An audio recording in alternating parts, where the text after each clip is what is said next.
What does any of reading the Bible have to do with reality?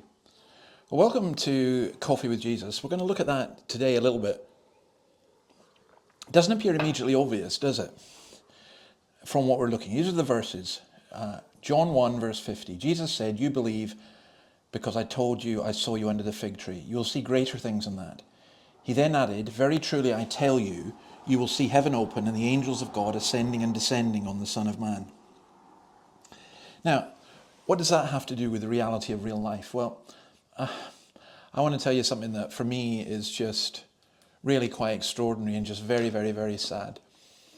I woke this morning with a really heavy heart, and I think I've just put an article into Christian Today, which I think they're going to publish straight away, on the vote in the UK Parliament to decriminalise abortion up to birth. So in my country, you are going to be permitted to kill a child one day before they are born.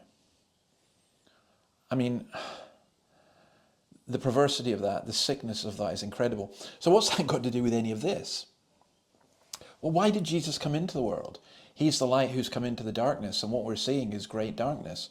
And he says to Nathanael, "You'll see greater things than that." So what had he seen? He'd seen Jesus predicting where he was. Well, what greater things would he see? Well, he would see miracles. He would see people being raised from the dead. But even greater than that, he said, "You will see heaven open and the angels of God ascending and descending on the Son of Man." What does that refer to? Does that refer to what happened in Gethsemane or anything? Is there any particular event that refers to? I'm not sure. I think, though, it may refer in terms of the cross and also the resurrection. But I think ultimately it refers to Christ returning. So Christ coming into this world, taking on the darkness, opening up, if you like, the angelic to humanity as well, defeating the demons.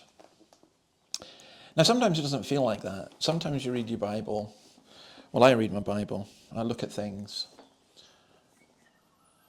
And I'll be honest, I'm in despair. And you may say that's not right for a Christian. But Psalm 119, 136 says, "Rivers of tears run down my eyes because your law is not obeyed." I think it's right for us to mourn in that. I think it's right for us to be concerned. I think it's right for us to cry out, "How long, O Lord, how long?" But never to mourn or cry out in a state of abject and absolute despair, because Jesus has come. So that's what this is all about. That's what Coffee with Jesus is all about. This is how all of this works out. So my hope and prayer is that you will benefit from this as I do, because today, the world I look in, okay, it's glorious sunshine here, but I look at the circumstances that I'm in. I look at the work I do. I look at